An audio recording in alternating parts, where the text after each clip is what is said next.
Why breathing through your nose is better than breathing through your mouth. Nose breathing activates the parasympathetic nervous system. Increased oxygen efficiency decreases the stress on your heart.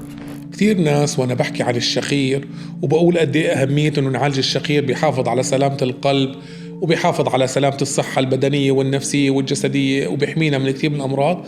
قالوا دكتور أنت عم بتبالغ.